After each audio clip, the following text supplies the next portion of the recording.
Indian nationals के लिए completely visa free किया है, तो आपको कोई भी वीज़ा की रिक्वायरमेंट नहीं है। अगर आप मलेशिया जा रहे हो, मलेशिया से अगर रिटर्न आ रहे हो, रिटर्न टिकट आप इमेजिन कर सकते हो फुकेट से कुआलालंपुर की फ़्लाइट मुझे कितने में मिल होगी। ये सब सीट है अपनी 5 सीट जो कि आगे है। जो बैक साइड में देख रहे हो वहीं पे इमिग्रेशन के काउंटर्स बनी हुए हैं, वहाँ पे मेरा इमिग्रेशन हो चुका है। बायोमेट्रिक फिंगरप्रिंट्स वगैरह लिया गया और ऑफिशियली फिर से एक बार वेलकम टू मलेशिया।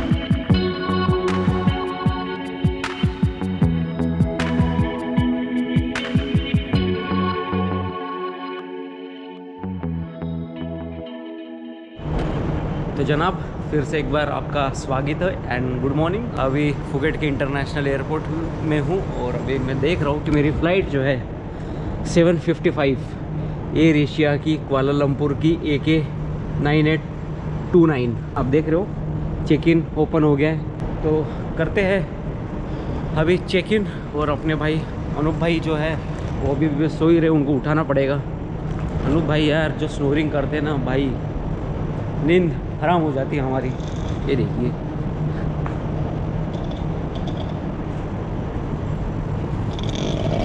भैया चेक इन शुरू होगी।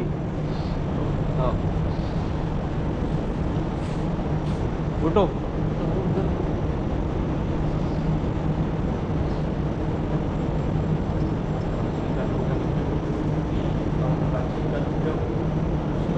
हो गया काउंटर डी पे जाना है।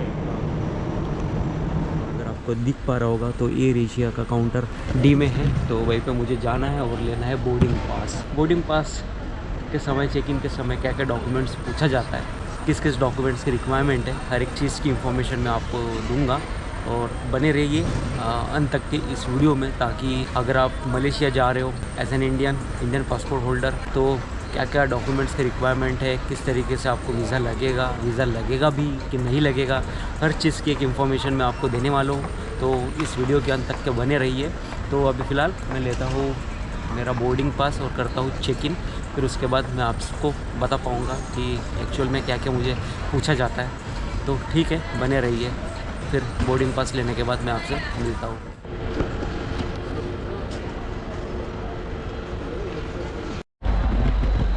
तो भाई साहब फाइनली आ गया है मेरा बोर्डिंग पास, और ये रहा मेरा बोर्डिंग पास। और भाई फ़्लाइट AK 9829, बोर्डिंग टाइम 7:15 का, और एयर एशिया की भाई एयरलाइन है। तो अभी काफ़ी समय, अभी फ़िलहाल जो है समय हुआ है 6:30 और मुझे करीबन 1 घंटा वेट करना है बोर्डिंग के लिए। बाकी मेरा चेक इन और इमिग्रेशन वगैरह काफ़ी स्मूथ रहा, कुछ पूछा नहीं यार, उन्होंने डायरेक्ट मुझे पासपोर्ट देखा, स्टैंप लगा दिया और एग्ज़िट करा दिया।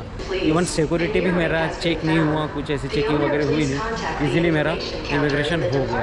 और जो मुझे रिफ़ंड क्लेम करना था यहाँ के मीन्स जो मैं मोबाइल परचेज़ किया था उसके अगेंस्ट 5% का जो रिफ़ंड मुझे क्लेम करना था, वो मैं रिफ़ंड क्लेम कर लिया हूँ। और अगर आपका भी ऐसे कुछ केस है, अगर आप कुछ परचेसिंग बाहरी देश में कर रहे हो और उसको आपको रिफ़ंड क्लेम करना है, तो वो आपको करना पड़ेगा और आप कर सकते हो। एक्चुअली अगर इमिग्रेशन आप क्लियर करने के बाद आप यहाँ पे आओगे तो आपको इस तरीके का ऑफिस मिल जाएगा यहाँ पे।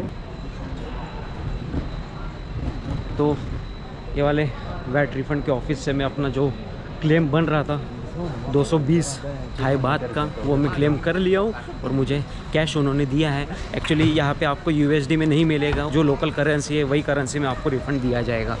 तो खैर रिफ़ंड भी हो गया है, इमिग्रेशन भी मेरा क्लियर हो गया है, बोर्डिंग पास भी मिल गया है, हर चीज़ हो गई है क्लियर। अभी मुझे खाली वेट करना है मेरे बोर्डिंग का। आपको बता ही दिया था मैं कि मैं जा रहा हूँ मलेशिया। अगर आप इंडियन हो, इंडियन पासपोर्ट होल्डर हो, तो मैं आपको बताना चाहूँगा कि मलेशिया का जो वीज़ा है वो बिल्कुल वीज़ा फ्री है अभी फ़िलहाल के लिए। मलेशियन गवर्नमेंट ने इंडियन नेशनल्स के लिए कम्प्लीटली वीज़ा फ्री किया है, तो आपको कोई भी वीज़ा की रिक्वायरमेंट नहीं है।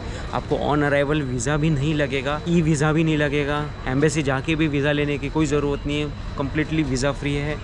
आपको खाली एक चीज़, एक डॉक्यूमेंट्स आपको ऑनलाइन अप्लाई करना है। उस डॉक्यूमेंट का नाम है Malaysia digital visa arrival card का लिंक मैं आपको डिस्क्रिप्शन में दे दूंगा।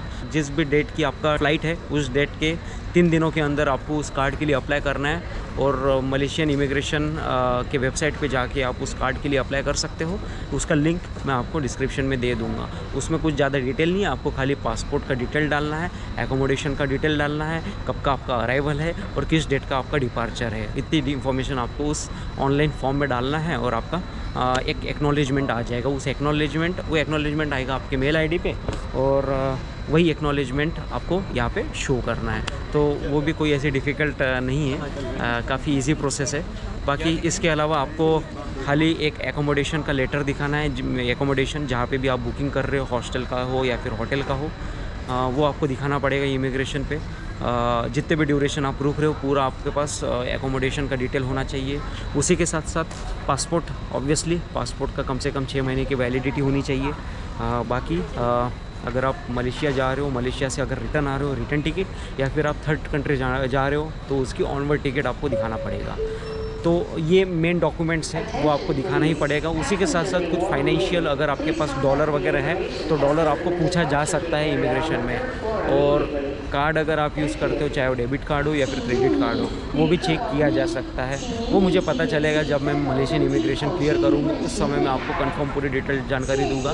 बट अभी के लिए फ़िलहाल आप ये मान के चलिए, एकोमोडेशन का प्रूफ, फ़्लाइट का प्रूफ, जो डिजिटल कार्ड की मैं बात कर रहा हूँ, डिजिटल कार्ड, और फाइनेंशियल प्रूफ आपके पास होना ज़रूरी है। तो देखते हैं अभी इमिग्रेशन मलेशिया में लैंड करने के बाद वहाँ का इमिग्रेशन जब मैं फेस करूँगा, उसी दौरान मुझे पता चलेगा कि एक्चुअल में क्या क्या डॉक्यूमेंट्स मुझे पूछा जाता है। मेरे पास लगभग सभी डॉक्यूमेंट्स क्लियर हैं। फ़्लाइट, एकोमोडेशन, डिजिटल कार्ड मैं कल ही अप्लाई कर दिया था और तुरंत मुझे एक्नॉलेजमेंट आ गया था मेल पे। तो उसी का प्रिंट आप आराम से प्रिंट कर लीजिए और अपने साथ रख लीजिए, या फिर आप सॉफ्ट कॉपी भी दिखा सकते हो। बट ये बेटर है कि यार हार्ड कॉपी लीजिए। कौन सा इमिग्रेशन का ऑफिशियल कैसी हो, कुछ गारंटी नहीं है। कोई स्मूथली आपको अलाउ कर देते, कोई कुछ ना कुछ नुक्स निकालते हैं डॉक्यूमेंट्स में। तो ये बेटर है कि आप फुल्ली तरीके से प्रिपेयर्ड रहिए इमिग्रेशन के लिए। बाकी तो वीज़ा की कोई ज़रूरत है ही नहीं, वीज़ा फ्री है, बढ़िया। कोई फ़ीस वगैरह आपको कहीं पे भी पेमेंट करने की ज़रूरत नहीं है। तो ये रहा मोटे मोटे तौर पे एक इंफॉर्मेशन। अगर आप इनकेस मलेशिया ट्रैवल करना चाह रहे हो एज अ टूरिस्ट, तो ठीक है। अभी फ़िलहाल भाई कुछ इस तरीके का इन्वॉल्वमेंट है यहाँ पे इस एयरपोर्ट पे।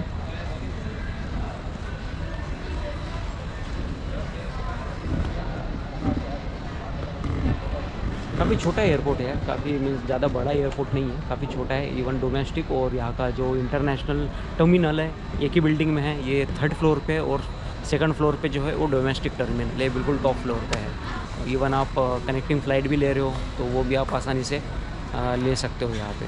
बट ये है कि ये जो एयरपोर्ट है सिटी से काफ़ी दूर है, 30-35 किलोमीटर दूरी पे है। और आपने अगर मेरा लास्ट वीडियो देखा है तो लास्ट वीडियो से आपको पता चल ही गया होगा कि मैं किस तरीके से आया, बहुत कम बजट में आया मैं। तो आप भी इन चीज़ों को फॉलो कर सकते हो और आप काफ़ी कम बजट में इस एयरपोर्ट में आ सकते हो और कम बजट में ट्रैवल कर सकते हो। तो ठीक है, अभी तक के फ़िलहाल यही अपडेट। इस फ़्लाइट की मैं अगर बात करूँ तो यार काफ़ी कम रेट में मुझे ये फ़्लाइट पड़ी है यार। आप इमेजिन कर सकते हो फुकेट से कुआलालंपुर की फ़्लाइट मुझे कितने में मिली होगी भाई? खाली 3000 में मिली यार फ़्लाइट मुझे। वही अगर मैं बाय रोड जर्नी करता तो लगभग वही या फिर उससे ज़्यादा मेरा बजट चले जाता। तो यार कम ड्यूरेशन में 1-1.5 घंटे की फ़्लाइट है, 1-1.5 घंटे में भाई मैं डायरेक्ट कुआलालंपुर पहुंच जा रहा हूँ। तो सबसे बेटर ऑप्शन है कि आप फ़्लाइट निकालिए और 1-1.5 हफ्ता पहले भी अगर आप फ़्लाइट बुक करते हो ना तो कम बजट में आपको फ़्लाइट मिल जाएगी, काफ़ी कम रेट में मिल जाएगी। और सबसे चीपेस्ट एयरलाइन जो है वो एयर एशिया है, और एयर एशिया जो है वो मलेशियन एयरलाइन मलेशिया की ही है। इसका हेड ऑफिस, हेड क्वार्टर जो है वो मलेशिया कुआलालंपुर में ही है। तो काफ़ी कम रेट में आपको डेली फ़्लाइट्स लगभग बैंकॉक से, फुकेट से, पटाया से आपको कुआलालंपुर के लिए मिल जाएगी। और अगर आप इंडिया से भी ट्रैवल करना चाहते हो तो इंडिया से भी आप डायरेक्टली ट्रैवल कर सकते हो। कोलकाता से, दिल्ली से, जयपुर से, अहमदाबाद से, काफ़ी सारे ऐसे सिटीज़ हैं जहाँ से अभी कुआलालंपुर के लिए डायरेक्ट फ़्लाइट शुरू हो गई है। तो आपके लिए कोई ऐसी दिक्कत वाली बात नहीं है, आप डायरेक्ट भी अभी कुआलालंपुर जा सकते हैं, या फिर मैं जैसे थाईलैंड होते हुए जा रहा हूँ उस तरीके से भी आप ट्रैवल कर सकते हो। तो काफ़ी सारे ऑप्शंस आपके पास है, उस ऑप्शंस के साथ आप भाई ट्रैवलिंग का मज़ा ले सकते हो। तो ठीक है, अभी तो शायद मैं लगभग जितनी इन्फॉर्मेशन की ज़रूरत है उतना मैं आपको बता दिया हूँ। बाकी मलेशिया लैंड करने के बाद वहाँ पे इमिग्रेशन किस तरीके से होता है और क्या क्या मुझे पूछा जाता है मैं आपको इमिग्रेशन साइट का बता दूंगा। इस साइट में मुझे कुछ भी नहीं पूछा गया है, इवन मेरा सिक्योरिटी चेक भी नहीं हुआ है। मुझे डायरेक्ट पासपोर्ट पे स्टाम्प दे दिया गया और मुझे एंट्री दे दी गई। बट मलेशिया में शायद पूछा जाएगा, कुछ ना कुछ तो पूछा जाएगा। जो भी पूछा जाएगा मैं आपको पूरा अपडेट करूँगा, पूरी तरीके से इन्फॉर्मेशन दूँगा। तो बने रहिए इस वीडियो के अंत तक ताकि आपको पूरी क्लियरिटी इस मलेशियन इमिग्रेशन का, मलेशिया ट्रैवल का आपको पूरा इन्फॉर्मेशन आपको मिले। तो ठीक है, मैं आपको मिलता हूँ फिर नेक्स्ट फ़्लाइट में बोर्ड करने के बाद।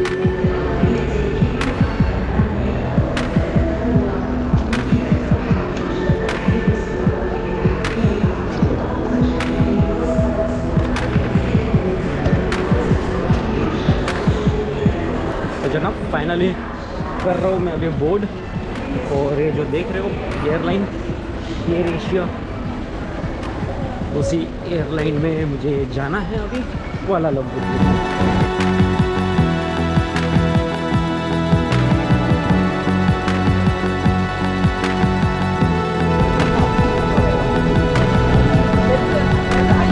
भाई सब सीट है अपनी 5 सीट जो कि आगे है।